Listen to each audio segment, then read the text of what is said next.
14 میلیارد سال تکامل هستی.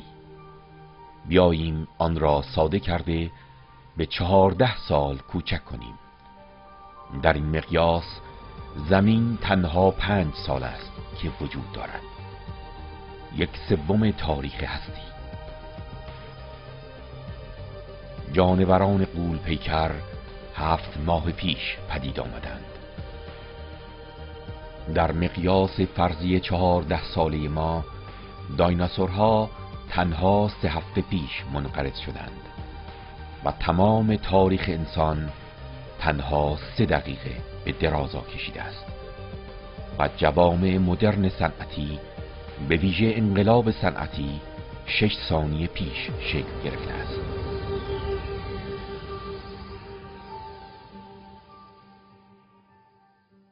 شتاب تنیده شده با جریان تکامل.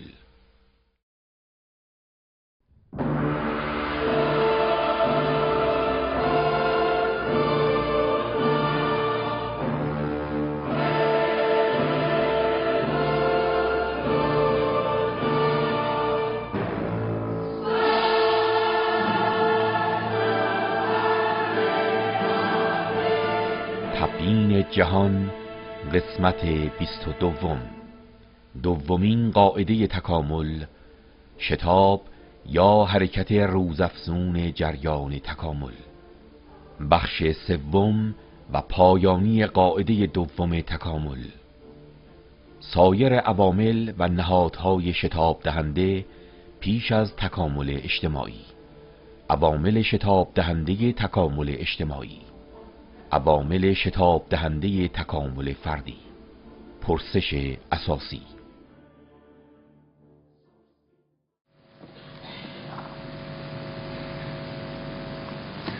حالا میریم به سراغ سایر عوامل تسریع کننده در جریان تکامل، یعنی یک نمونه های دیگه، نه این عمل به معنای دقیق علمیش، نمونه های دیگه و نهادهای دیگر رو. برای اینکه چیزهایی که تکامل رو تسریع کردن فقط به این عملها محدود نیستند.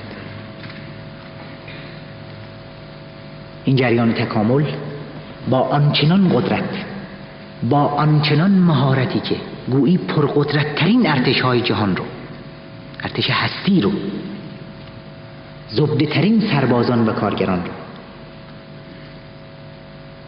فرماندهی میکنه، حرکت میکنه. در مسیر خودش تمام نهادها و وسایل پیشرفت رو هم خودش خلق میکنه، همچنان که تمام موانع راه رو هم واژگون میکنه و جارو میکنه.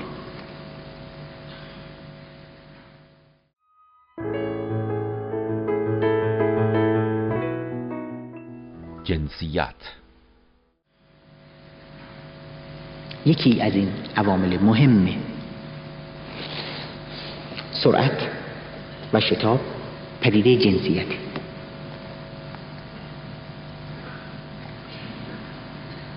جنسیت به شتاب تکامل کمک‌های بسیار بسیار زیاد کرده، به مثابه یک نهاد بسیار مترقی که تکامل بسیار بهش مدیون هست. تکثیر و تولید مثل آمیب‌ها با از میان نصف شدن بود، ولی در این صورت بچه‌ها عین والدینشون بودند که در حقیقت والدینی نبود، با تفاوتی نچندان.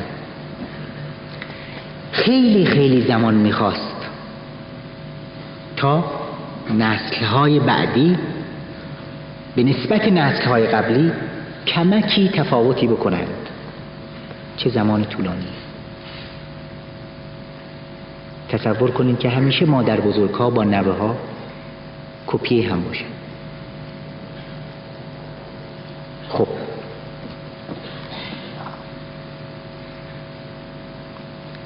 به قول همین کتاب کهکشان، اگر ارگانیسم ها تنها با جمع شدن و تراکم جهت‌های مساعد در فرد تیره های جداگانه تکامل یابند، جریان با کندی تمام پیش خواهد رفت.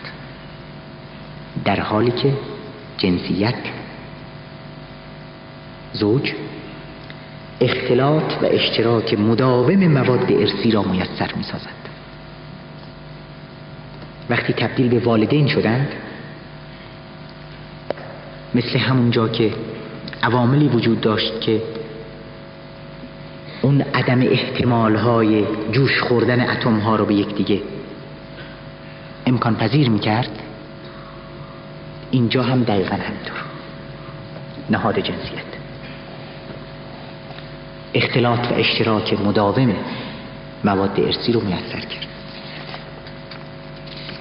از یک نقطه نظر اساسی بیولوژیک، جنسیت در درجه اول راهی است برای افزایش احتمالات، راهی برای تغییر یافتن، بهتر تغییر یافتن ژن‌ها.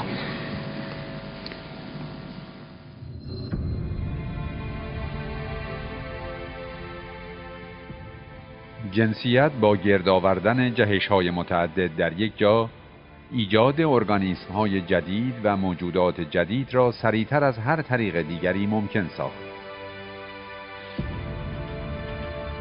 تکاملی که به وسیله تیره‌های فاقد جنسیت رخ می‌دهد را می‌توان با یک سیستم تربیتی ناقص مقایسه کرد. دنیای فاقد جنسیت دنیایی است آرام، کندرو، تناسان. در چنین دنیای فاقد جنسیت، تکامل دست کم 1000 بار کندتر است. اگر جنسیت در چنین دنیایی تجلی نمی‌کرد، امروز اثری از موجودات پریاخته بر عرصه زمین نبود.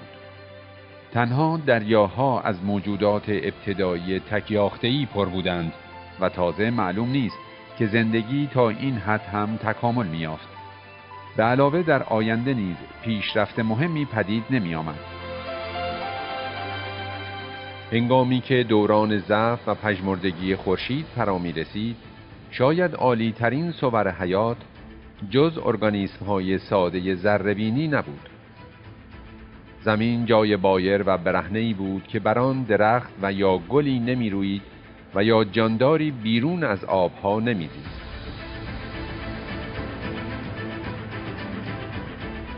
بله، در دنیای فاقد جنسیت، جریان تکامل پیش از آنکه چیز جالبی بر سطح زمین پدید آورد متوقف می‌ماند. بنابراین جنسیت جرقه، نیروی اضافی، شتاب و سرعتی ایجاد می‌کند که پیدایش موجودات عالی را پیش از زوال خورشید میسر می‌سازد.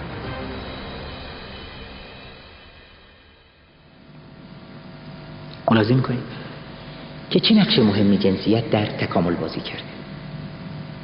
گفتیم که استادکار کارگاه تکامل در هر مرحله عوامل لازم رو برای سرعت بخشیدن به کار ایجاد می‌کنه، برای پرراندمان‌تر کردن کار.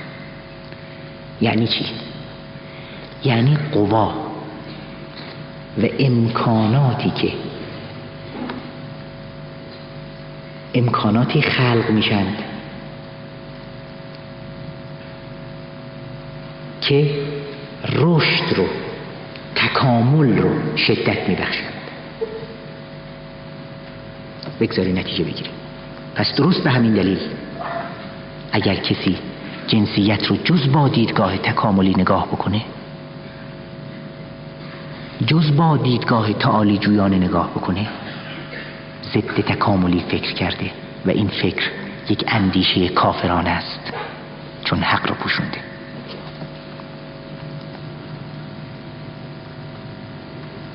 واقعیت روشن و درخشان تکامل ببینین تا چه مقدار بر ضد ایده های جنسی سرمایه‌داری است.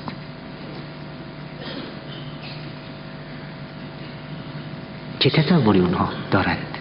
سرمایه‌داری چه ایده‌ای رو تبلیغ میکنه در مورد جنسیت، در مورد زن، جز کالا؟ چقدر تفاوت هست بین دیدگاه‌های واقع گرایانه و دیدگاه‌های سودپرستانه؟ در یکی تماماً به زندگی و مسائلش از دیدگاهی جنسی نگاه میشه، هیستریک، شهوانی، و در یکی این در خدمت تکامله. تا اونجا درسته که در خدمت تکامله و نه محور تکامل. بگذار سرمایه‌داری باز هم فروید رو تبلیغ کنه. درست به همین دلیل تمام قوا و استعدادات و امکانات دیگری که در این جهان هست به حکم تکامل، به حکم سنت خدشه‌ناپذیر تکامل، اونها هم در راه ویژه خودشون بایستی به کمال منجر بشن. همونطوری که دیدیم آنزیم‌های اختصاصی هم کلیدهایی بودند که در یک قفل میچرخیدند. و فقط در این صورتند که تأثیر تکاملی خودشون رو گذاشتند. این قوا و استعدادات پس به هر حال میبایستی در جهت تسریع کننده و در جهت تکامل مصروف بشن.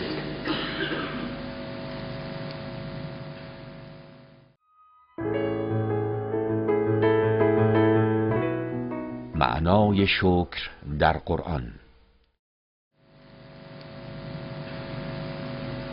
اینجا میرسیم، باز اجازه بدین به قرآن. معنای شکر،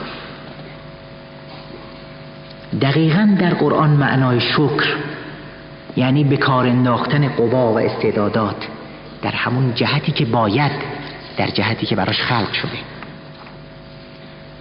در غیر این صورت اگر جهت صحیح پیدا نشه، قوا و امکانات و انرژی ها در جهت درست به کار نیفتند، جز سرگردانی، جز گمراهی، جز تباهی حاصلی به بار نخواهد اومد. با اون وقت اجتناب ناپذیره. کما این که میبینیم وقتی انرژی ها و منابع خلق ما برای خودش صرف نمیشه، چه بلای سرمون میاد. اون وقت نفت ما دیگه نعمت نیست، حتی نقمته. الذين كفروا وصدوا عن سبيل الله اضل اعمالهم. کفر یعنی تباهی اعمال، یعنی بی حاصل موندنش، یعنی در جهت خودش نرفتن. چطور اگر در سمت خونه دوست نمی رفتیم عملمون تباه بود و سرگردان بودیم؟ معنی آیم همینه. اونهایی که کفر ورزیدند و راه خدا رو سد کردند و بستند، اعمالشون تباهه. حالا ما میدونیم راه خدا چیه، اقلاً 10 میلیارد سالش رو شناختیم. یعنی اونهایی که حق‌پوشی کردند، در ضد تکامل عمل کردند، گام برداشتند و سر راه خدا ایستادند. و من یشکر فانما یشکر لنفسه و من کفر فان الله غنی حمید. به این صورت هر کس شکر بورزه، فانما یشکر لنفسه، برای نفس خودش رو نزدیک کرده به خانه یار، خودش رو از گمراهی نجات داده و به دامن دوست چنگ زده. و من کفره فان الله غنی حمید. هر کی هم کفر بورزه، خدا بی نیازه و ستوده، راهش ستایش شده است، ستودنی است، میرسه.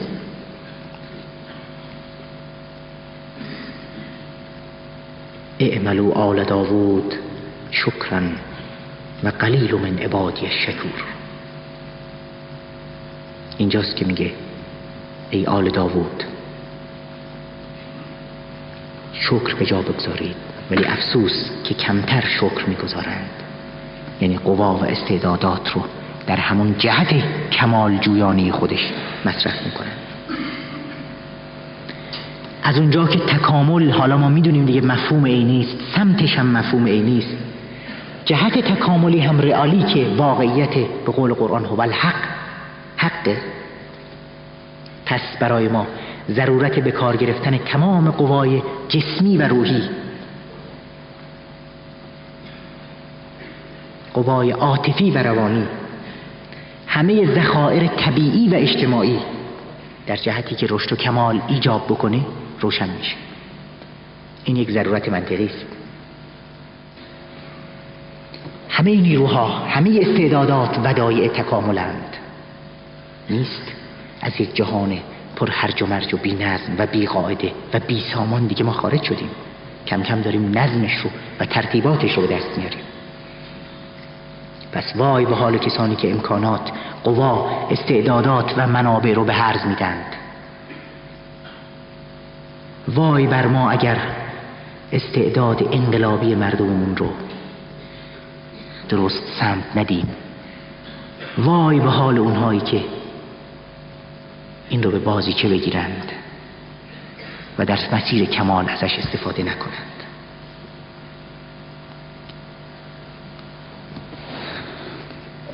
هیچ عذر و بهانه و کلاه شرعی هم پسندیده نیست.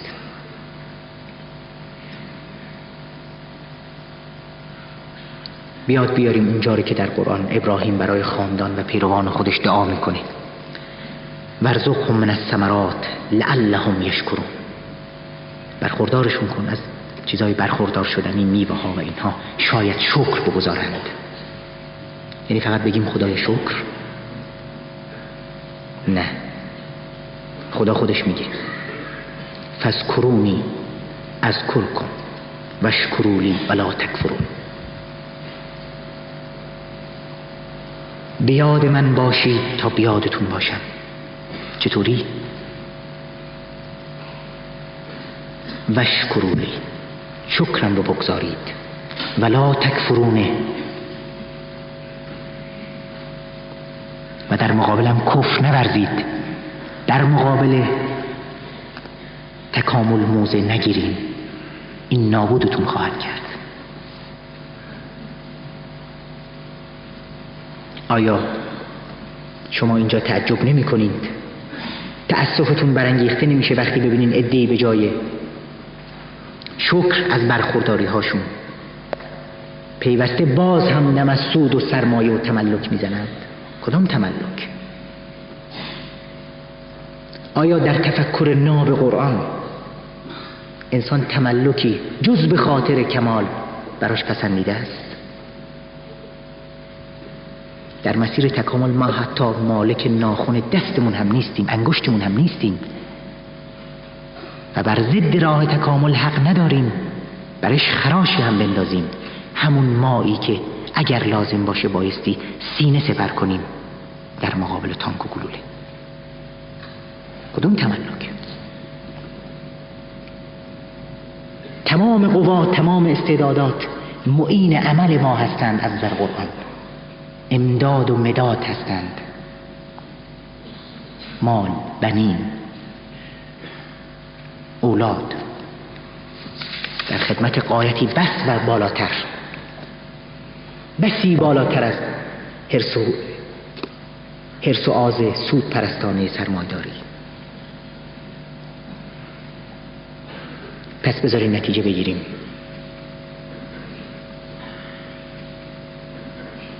به حکم تکامل هر قانون، هر رژیم، هر حکومت و هر نظامی تا اونجا هست که تأمین کننده مصالح تکامل و کمال جویانه باشه و تا همونجا قابل احترام و حفظ کرده نیست. در غیر این صورت یک لحظه هم نباید درنگ کرد. تکامل انقلابی است؟ نه، به انقلاب بگیم تکاملی است.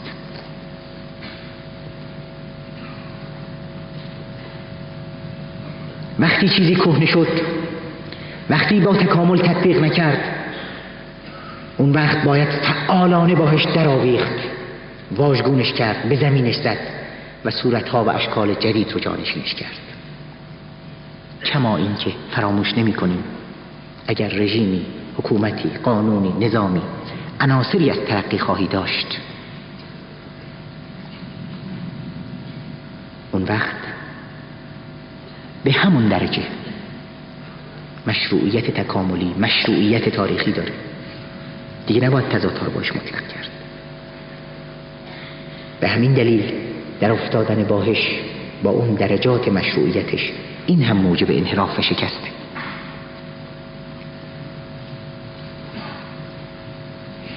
مطلبی بسیار بسیار مهم در عملکردهای سیاسیمون هم بایستی نسب العین باشه.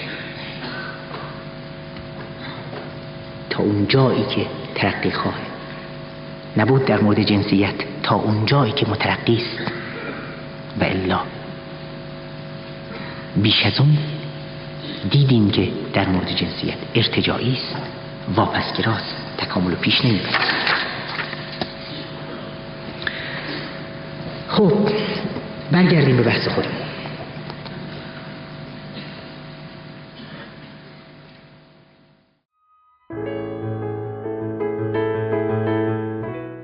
گوشتخواری.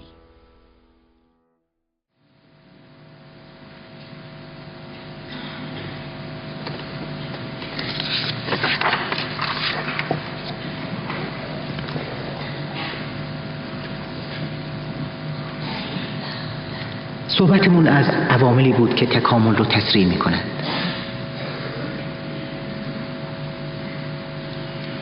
در مراحل نهایی تکامل اندامی و بیولوژیک و خلاصه ارگانیک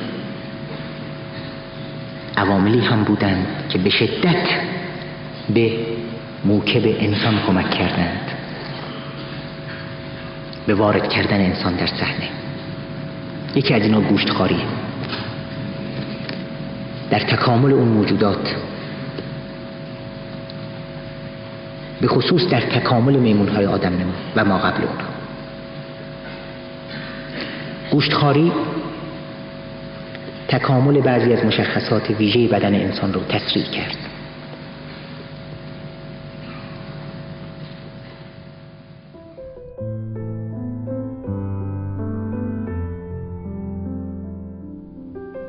دیر زمانی بود که انسان تازه گام بر زمین نهاده در چنبره رخدادهای طبیعی و حمله جانوران وحشی گرفتار بود.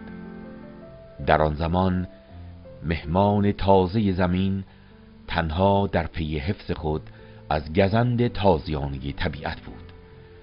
از این رو برای تغذیه رو به گیاهان می آورد. اما انسان جستجوگر بود. حس کنجکاوی او را برانگیخت تا بجز گیاهان خوردن گوشت حیوانات را هم تجربه کند. تجربه‌ای که مورد پسند انسان قرار گرفت و انسان گوشتخوار شد. گوشت منبع سرشار پروتئین است. پروتئین رفتارها و فعالیت‌های سلولی را بر عهده دارد. پروتئین‌ها مواد مغذی اصلی در هر سلول زنده هستند. در ساختمان آن کربن، هیدروژن، اکسیژن، آزوت و عناصر دیگر وجود دارد. پروتئین ها مسئول کارهای مختلفی در ارگانیسم هستند.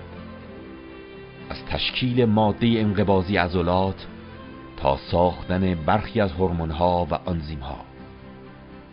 همچنین آنها در تبدیل انرژی شیمیایی به کار نقش دارند. از این رو هنگامی که انسان رو به گوشتخواری آورد، در فیزیولوژی بدن او تأثیرات جدی نمایان شد. بدن با سرعت بیشتری تعادل پیدا کرد و راه رفتن ایستاده انسان امکان پذیر شد. تا پیش از ایستادن بر روی دو پا، انسان مجبور بود برای راه رفتن از دستها نیز استفاده کند.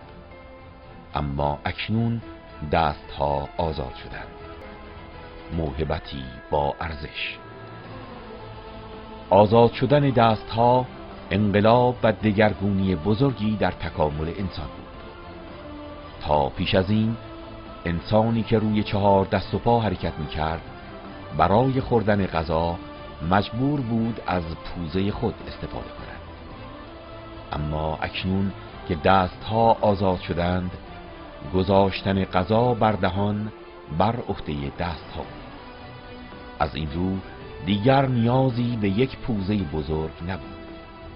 این گونه چوب سحرآمیز تکامل پوزه انسان را به عقب راند. عقب رانده شدن پوزه تنها تغییری در شکل ظاهری انسان نبود. این فرایند فضای جمجمه را برای پدیده‌ای بازتر کرد که در آینده به عنوان پیچیده ترین پدیده دنیای مادی پدیدار گشت: مغز.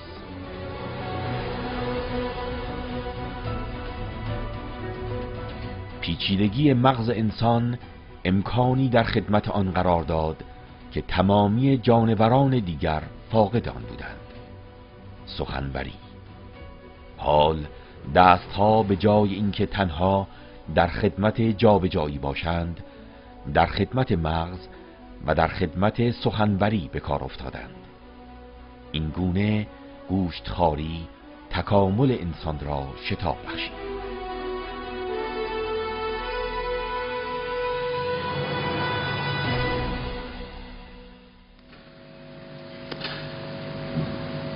تا به حال هم دیدیم آزادی در جریان تکامل همیشه مرادف بوده با آزاد شدن خیلی از انرژی ها، با بکار افتادن و خلاقیت قوا و نیروهای نوین. اونها هم وارد دور میشن. وقتی آزادی نباشه خیلی از نیروها محبوسند. وقتی دستهامون آزاد شد تونستیم ابزار به دست بگیریم. عظیمترین جهش رشد کیفی مغز با سرعتی بیش از پیش ادامه یافت. ذهن انسان پیچیده تر شد. در یک کلام خلاصه کنم، انسان شد.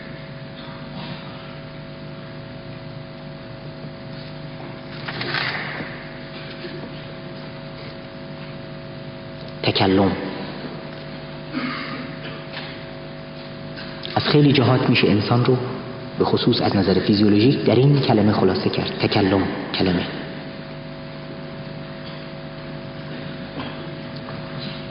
داستان بسیار مفصل و جداگانه‌ای داره. اگر زمانی به بحث انسان پرداختیم مجدداً واردش خواهیم شد. اما میخوایم بگیم که زندگی اجتماعی انسان روی تکلم استواره. اجتماعی بودن به معنای دیگه یعنی متکلم بودن و همین یعنی خیلی سرعت.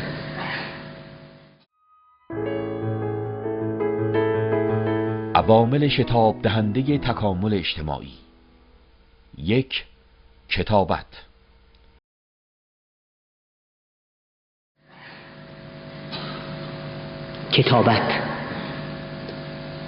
ما از طریق کتابت منتقل میکنیم آگاهی هامون رو. حیوانات چه میکنند؟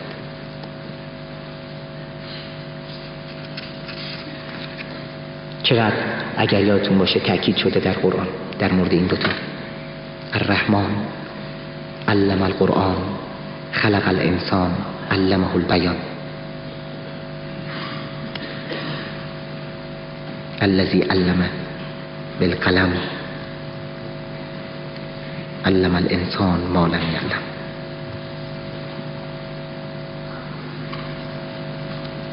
از این بعد هستند که انبوه ابزارها میاند. نگاهی بندازیم به تمام وسایلی که در دور و برمون هست. کدوم موجود تونسته از اینها بسازه؟ چقدر تسریع میشه تکامل ما با ابزار؟ ابزارها چی هستند؟ اندامهایی ولی نه متصل به بدنمون، منفصل.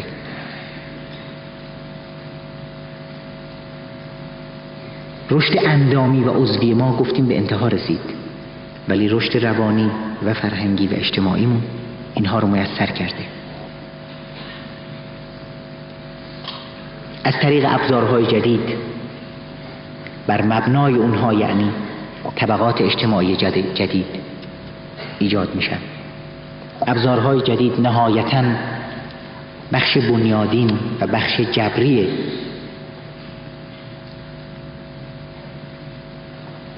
لازم برای درهم ریختن نظام قبلی رو، بخش تکنولوژیکش رو تا اونجایی که مربوط به نیروهای مولد هست یعنی فراهم میکنند و این خودش آثار بسیار مهمی روی رشد زندگانی اجتماعی ما میگذاره. نمیخوایم وارد بحث‌های تاریخ بشیم،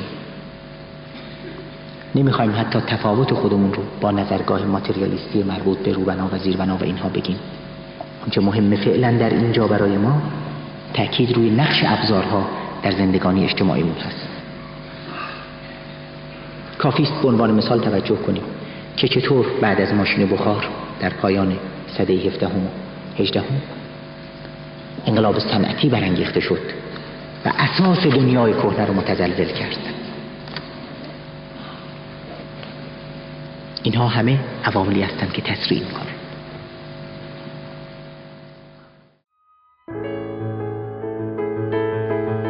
عوامل شتاب دهنده تکامل اجتماعی. 2. آتش.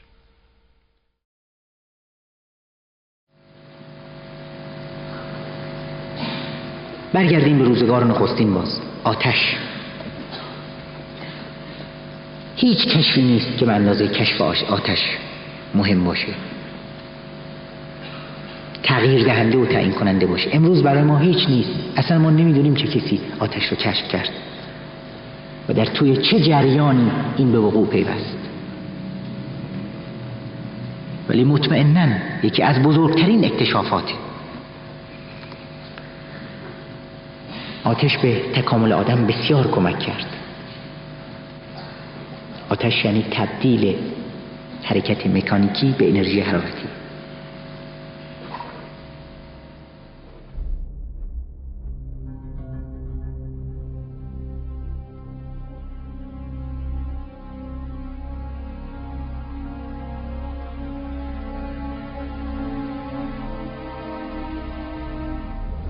نخستین چرخش عقربه‌های زمان پس از پیدایی انسان بر روی زمین در فضایی سرد و تاریک بود. انسان تکیده از تازیانه سرما و هراسناک از پرده تاریکی در برابر بسیار چالش‌های طبیعت و چنگال حیوانات درنده بی‌دفاع بود. اما در روزی، ساعتی، دقیقه‌ای و ثانیه‌ای که نمی‌دانیم چه زمانی بود، اتفاقی مهم رخ داد. نمی‌دانیم او چه بود، اما بود. دو سنگ چخماق را به هم کوبید. یک جرقه حاصل این برخورد کوچک بود. چه کسی می‌دانست که از این جرقه لحظه‌ای و این برخورد کوچک چه شعله‌های طولانی پیش رفت و چه دستاوردهای بزرگ تکاملی پدید خواهد آمد. چه کسی می‌دانست روزی امتداد آن جرقه به اختراع ماشین بخار خواهد رسید که انقلاب صنعتی را در پی خود خواهد داشت.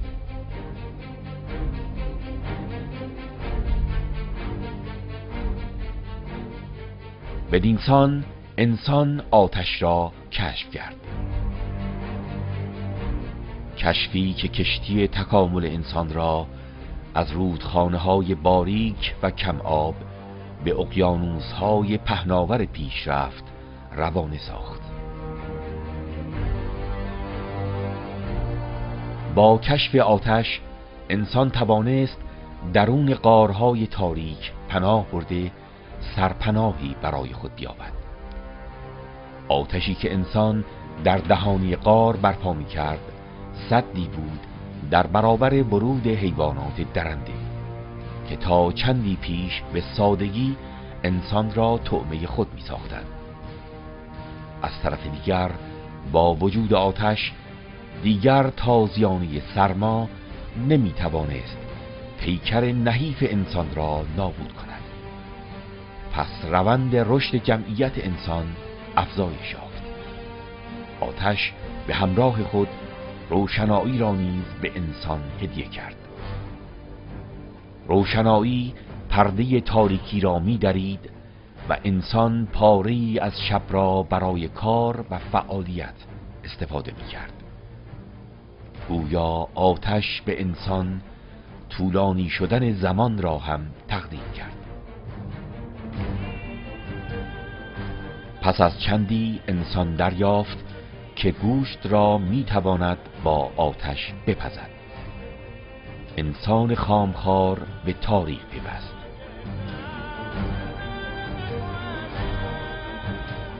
آتش همچنین کانونی بود که انسانها پیرامون آن گرد می آمدند. روندی که سخنوری انسان را افزایش داد. سخن بیشتر در پی خود تبادل افکار را داشت. تبادل افکار راه به یک دستاورد بالاتر برد: گسترش آگاهی. این گونه کشف آتش گامی بسیار بزرگ در راستای آزادی انسان از زنجیر جبر کور گشت.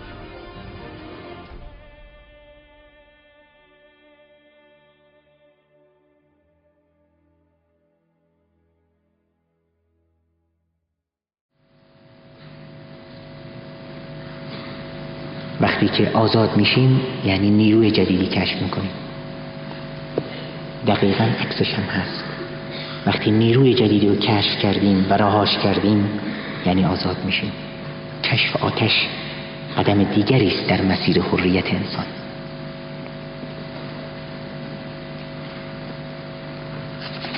حالا انسان میتونه با آتش در نقاط مختلف که قبلا نمیتونست به علت سرما زندگی بکنه باشه، از وقت شبش استفاده بکنه و الی آخر.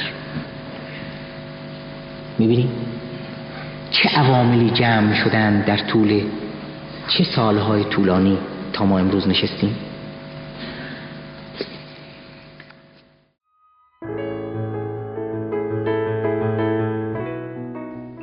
نقش انبیا و راهبران اجتماعی. توی همین جریان تکامل عوامل تسریع کننده رو صحبتشو میکردیم. نقش انبیا، معین عملها یا راهبران اجتماعی. در ادوار مختلف نقش معین عملها، مددکارها و راهبرها رو دیدیم. در عین تسریع کنندگی مقام هدایت کنندگی هم داشتند، تا اونجا که مشاهدات و شواهد عینی تاریخی برای ما بیان میکنه انبیا نیز چنین نقشی رو در جامعه واجد بودند. مسئله اصلا این نیست که انبیا آمده باشند کار توده ها رو انجام بدند، ابداً. کما اینکه در یک کشتی سکاندار یا قطب‌نما کار موتورخونه و نیروی محرک رو انجام نمیده. پس اونهایی که فکر میکنن تأکید روی عنصر نبوت و وحی در ادیان توحیدی و به خصوص اسلام کمبها دادن به نقش توده هاست، اشتباه میکنند. با همون تفکری که خود انبیا بیشتر از همه باهاش مبارزه کردند به این مسئله توجه میکنند. اون تفکر رو یادتون هست وقتی که به موسی میگفتن تو برو بجنگ با خدات، ما اینجا هستیم، آری از مسئولیتشون. یعنی از پیامبر میخواستند که نقش توده ها رو به عهده بگیره. اصلا اینطور نیست، ابدا. مسئله رهبری است، مسئله آدرس دادن، هدایت کردن. نقش عنصر آگاهه. منهای اون چه در پیدا کردن آدرس، چه بر سر دوراهی ها و چهارراه ها جریان تکامل معطل و گمراه میمونه. ما دیدیم که آنزیم ها و کاتالیزورها نقش میانجو واسط داشتند، نه چیز دیگه. اینجا هم حرف همینه، نقش هدایت کنندگی است، نه چیز دیگه. همونطور که در اصل دوم اعتقادی هم در مقدمه صحبتامون هم گفتیم، مضمون اصل دوم چیزی جز نفی حرکت خود به خودی در صحنه اجتماع و تاریخ نبود، که بله جامعه هم باید با هدایت پیش بره. بنابراین پیامبرها نیامدند که استعدادهای جدید به انسان عرضه کنند. اگر یادتون باشه حتی در مثال شیر استعداد در خودش بود، اومدند استعدادها رو بیدار کنند و سمت بدند. الا ارسلناک بالحق بشیرا و نذیرا. بشیر و نذیر، بشارت و انذار، بیم دادن و مژده دادن، این ور یا این ور رو گفتن، جهت دهنده. نیومدند که استعداد جدیدی رو عرضه بکنند، اومدند استعدادها رو بیدار بکنند و سمت بدند تا قیدها، زنجیرها، اون چیزهایی که به دست و پای بشر بسته شده و استعداداتش رو دچار خفقان کرده اونها باز بشند. زنجیرها برداشتن بارها، اغلال التي کانت علیهم، اون زنجیرها. گفتیم که وقتی قیدی از دست و پای انسان باز میشه، انرژی ها آزاد میشن و به این ترتیب تکامل فرد و اجتماع شتاب پیدا میکنه. حالا دیگه هر کس میتونه به تاریخ انبیا مراجعه بکنه و ببینه که چیکار کردند. نبود که در تاریک ترین دوران بشر اومدند، نبود در دورانی اومدند که خبری از انقلابیون امروزی نبود، نبود که در اوج دوران بردگی و بحبوحه اسارت‌های انسانی اومدند.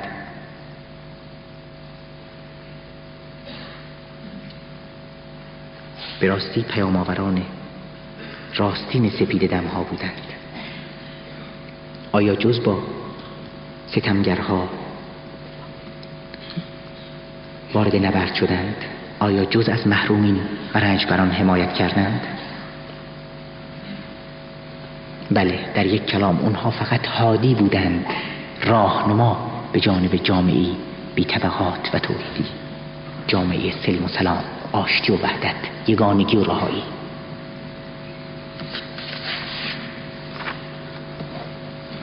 حتی ماتریالیست ها رو میبینیم، نویسندگان تاریخ جهان باستان خودشون مقر هستند. در آغاز این نداها که قبلا گفته نداهای دوستی، برابری و صلح از جانب پیامبران، عقلای قوم و معلمان بشر بوده است. این مردان از جانب عموم مردمان روی زمین و از آرزو و اندیشه آنان سخن میگفتند. پس مبین خواستها و آرمانهای بشری بودند. پس اونهایی رو باید لعنت کرد که آیینهای پاک رو به ناپاکی آلودند، منحرف کردند یا به قهقرا بردند. خود قرآن در این مورد روشنه. هو الذی بعث فی الامیین رسولا منهم یتلو علیهم آیاته و یزکیهم و یعلمهم الکتاب و الحکمه و ان کانوا من قبل لفی ضلال مبین. اون کسی است که برانگیخت یک رسولی رو از میان مردم عادی تا نشانی ها رو بر اون بخوانه، پاکشون کنه. کتاب، حکمت همین چیزایی است که صحبتشو میکنیم ها، یعنی چیزهای استوار و ریشه دار. بهشون بیاموزه، روشنشون بکنه. آخه قبل از این لفی ضلال مبین بودند، گمراه بودند، آدرس بلد نبودند، سرگردان بودند. پس ملاحظه میکنید که مسئله در آوردن از گمراهی است، خاتمه دادن به سرگردانی و معطلی. چطور که دیدیم اگر جنسیت نبود هنوز در عهد وزق هم هنوز نبودیم، نیست؟ خب اگر انبیا رو هم از تاریخ منها بکنیم، اون وقت باید دید از تاریخ چه میمونه و در کجا هستیم. برای ما البته امروز اثری از اون نیست، اثر ملموسی. اثر ملموس منظورم نه آثاری است که با مطالعه کردن و با تفکر و تعمق و با استدلال قابل دریافتنه، نه. کما اینکه از کسانی که آتش رو کشف کردند شاید در کتاب‌های مؤثری نباشه، ولی واقعیت که فراموش نمیشه. تازه در مورد ادیان توحیدی ما هر روز با آثار اونها مواجهیم، تا اونجایی که اونها حقانیتشون هست و نه چیزی به جای اونها. هر روز مواجه هستیم با آثار انگیزاننده انقلابیشون توی مردم. مگر غیر از اینه؟ کافیست به تاریخ اسلام نگاه کنیم، به تشیع سرخ نگاه بکنیم.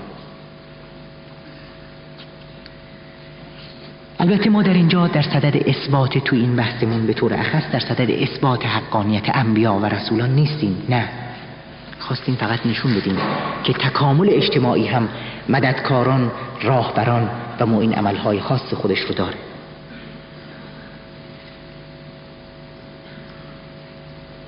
چیزی که امروز در فرهنگ انقلابی امروز ما بهش میگیم پیشتاز.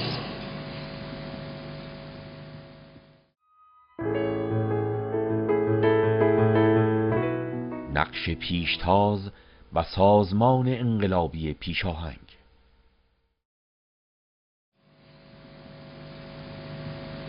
و چه کسی است که انکار بکنه امروز نقش پیشتاز رو و سازمان‌های انقلابی پیشاهنگ رو.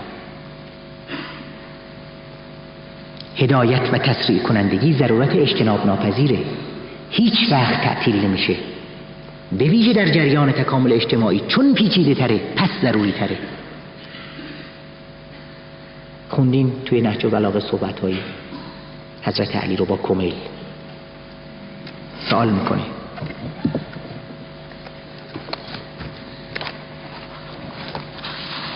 همین که مردم عادی هم میگن زمین خدا هیچ وقت خالی از حجت نمیمونه، به معنای انقلابی و درست خودش بیان همین مطلبه. اللهم بلا لا تخلو الارض من قائم لله به حجت. زمین که خالی نمیمونه از حجت، یعنی نشانه، رایت، برهان، دلیل، هادی، راهنما، اما ظاهرا مشهورا و اما خائفا مغمورا. مثل همون دوران تکامل که دیدیم، چه دیده بشه آشکار، چه علنی و چه مخفی، در هر دوره. لعلا تبطل حجج الله و بیناته، برای اینکه حجت‌های خدا، راهنمودهای خدایی، راهنمایی‌های خدایی و بیناتش، اینا که نبایستی باطل و سرگردون و گمراه و بی نتیجه و بیهوده بمونند. دنیا حساب و کتابی داره. خب کمزا و عین کجان، چقدرند؟ اولئک والله الاقلون عددا. درسته در حد اقل هستند، صحبت کمیت و کیفیت میکردیم. والاعظمون عند الله قدرا، ولو کم من کم، کیفن بسیار بالا. یحفظ الله بهم حججه و بیناته حتی یودعوها نظراءهم. خدا ودایع رو، پرچم‌ها رو در دست اینها داده هستند تا بسپارن به بعدی هاشون. مثل نمونه و یزرعوها فی قلوب اشباههم، تا کشت بکنند، بذرفشانی و کشت و زر بکنند همین امانت ها رو، این رسالت ها رو در دل نظایرشون.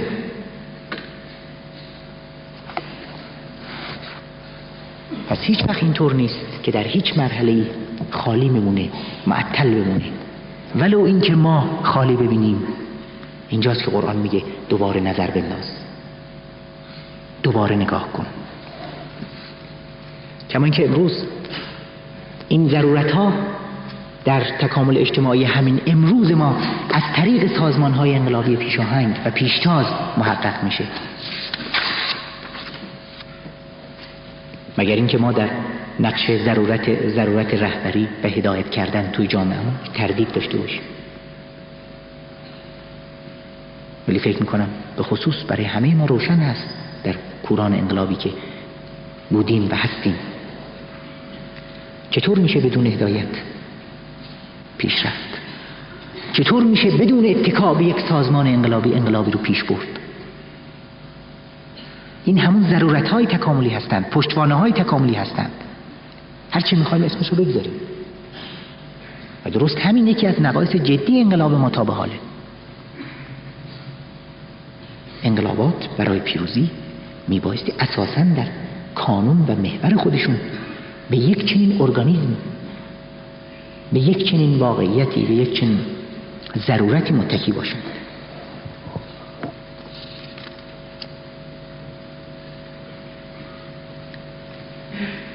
ولی در تفکر حتی به اصطلاح روشنفکرانه ما خیلی تمایلات ضد تشکیلاتی میبینیم.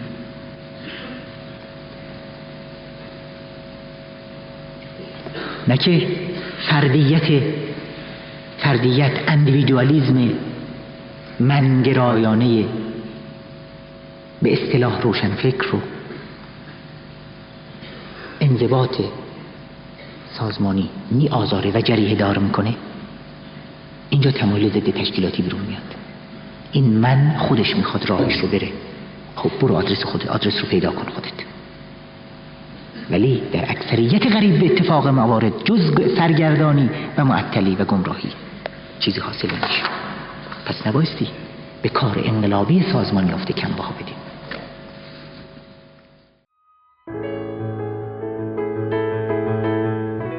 عوامل شتاب دهنده و هدایت کننده تکامل فردی.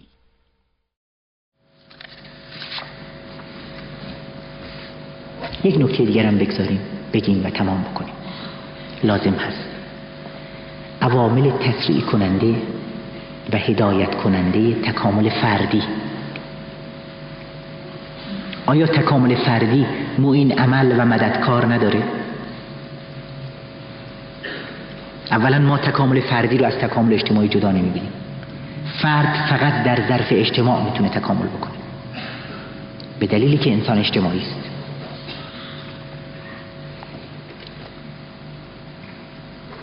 حتما اینطور هست.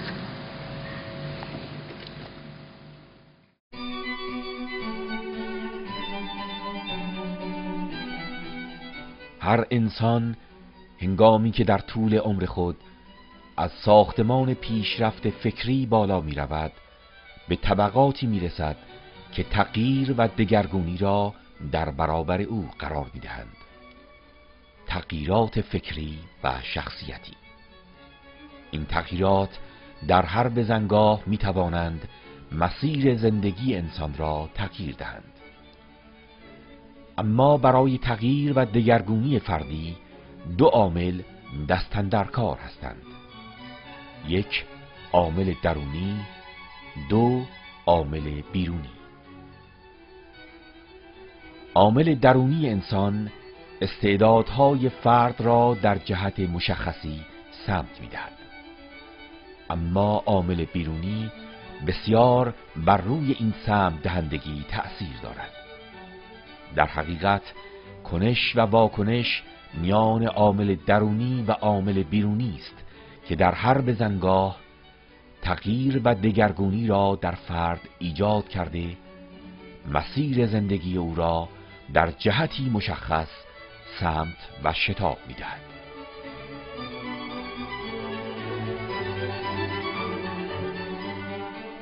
نمونه اول،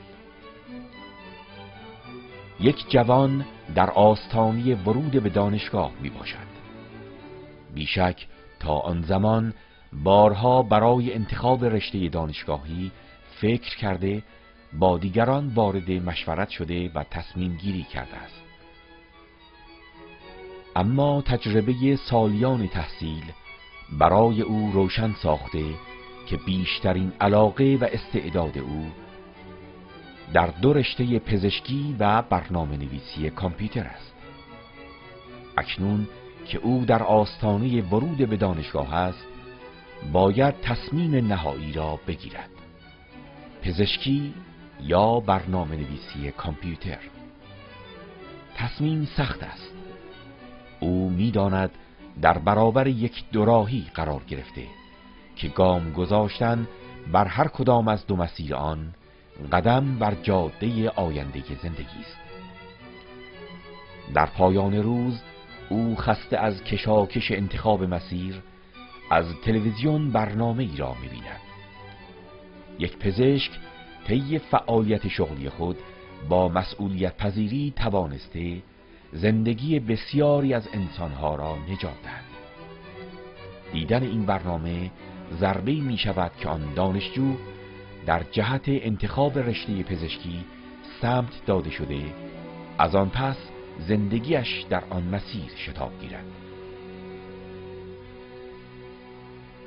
در حقیقت او هم برای پزشکی و هم برای برنامه نویسی کامپیوتر آماده انتخاب بود.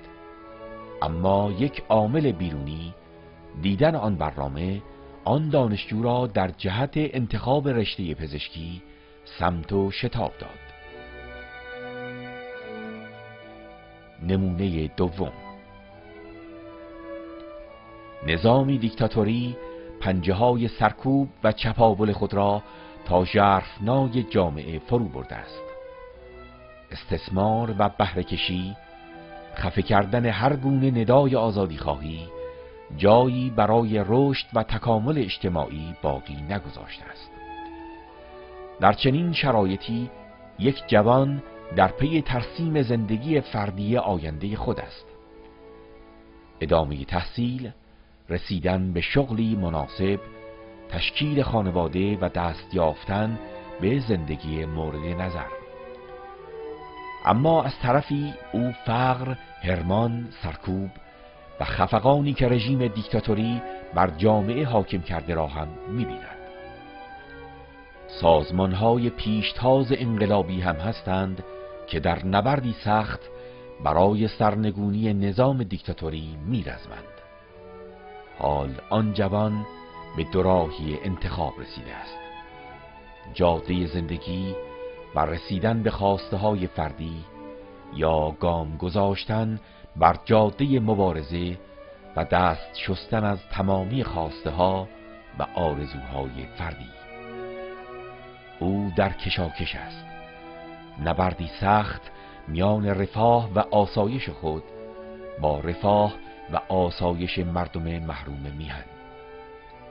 در این میان نسخه ای از زندگی نامه انقلابیون و معرفی عقاید و آرمانهای آنان که بر سر دوراهی انتخاب مسیر مبارزه برای خلق و میهن را برگزیدند به دست او میرسد. کسانی از ما بودند که با دریافت 20-30,000 تومان حقوق ماهیانه وسایل خونشون از 200 تومان تجاوز نمی کرد. کسانی بودند که با دیدن ناراحتی های مردم غذا از گلشون پایین نمی رفت. خواب راحت نداشتند. من به صراحه اعلام می کنم که ما نه پول می خواهیم، نه مقام، نه شغل. ما فقط سعادت ملت رو می خواهیم. شنیدن این جملات احساس مسئولیت در آن جوان را رشد داده، او را در انتخاب جاده مبارزه سمت و شتاب می‌دهد. در حقیقت در آن جوان هم استعداد گام گذاشتن در مسیر رسیدن به آینده فردی و هم استعداد پاسخ به مسئولیت انسانی و مبارزه برای رهایی خلق و میهن وجود داشت. اما عامل بیرونی بر روی انتخاب مسیر دوم تأثیر گذاشت و پس از کنش و واکنش درونی آن را بارز کرد.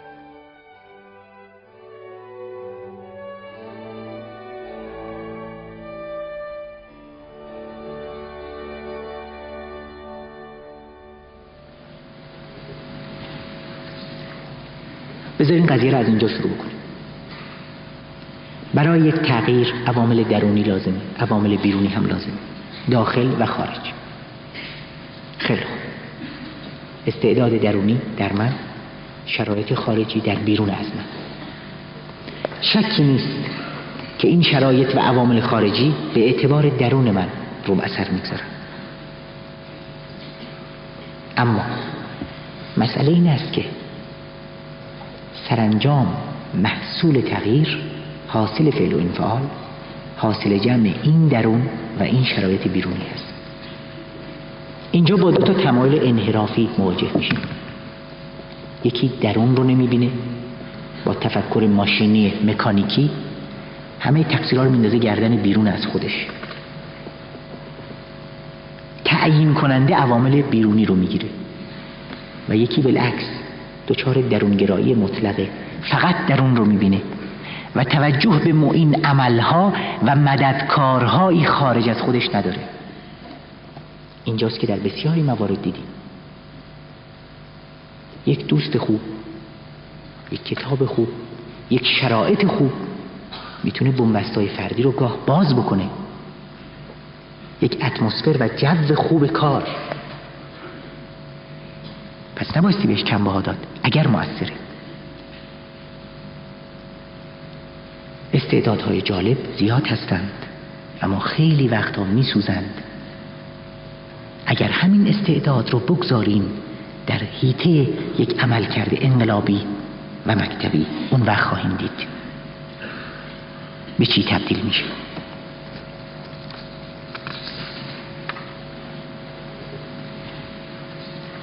داشتن طرز کار منظم، برنامه منظم، تفکر منظم، خلاصه مجموعه شرایطی که ما رو مدد بکنه در کارمون. این شرایط حالا هرچه هستند، مادی هستند یا معنوی.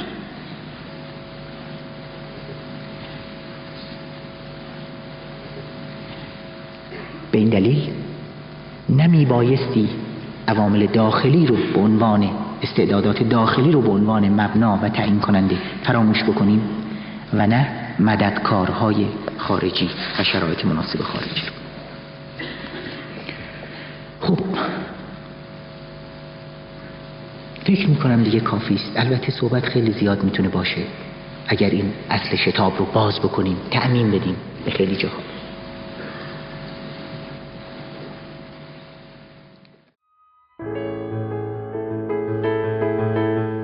پرسش اساسی.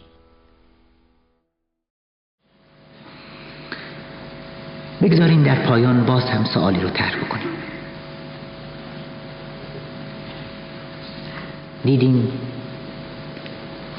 حرکت تکاملی جهان شتابانه، در هر مرحله با سرعتی بیشتر.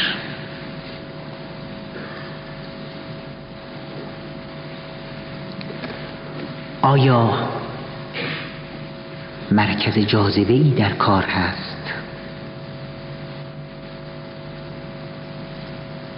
که هرچه بهش نزدیکتر میشیم سرعت بیشتر میشه؟ آیا معبودی در کاره؟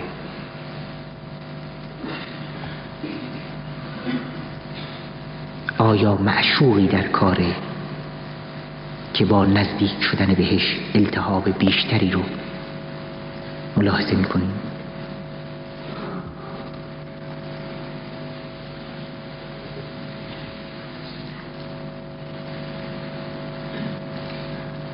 و آیا ذهنی هست که با این سوال به خودش مشغول نشده باشه؟ متشکرم.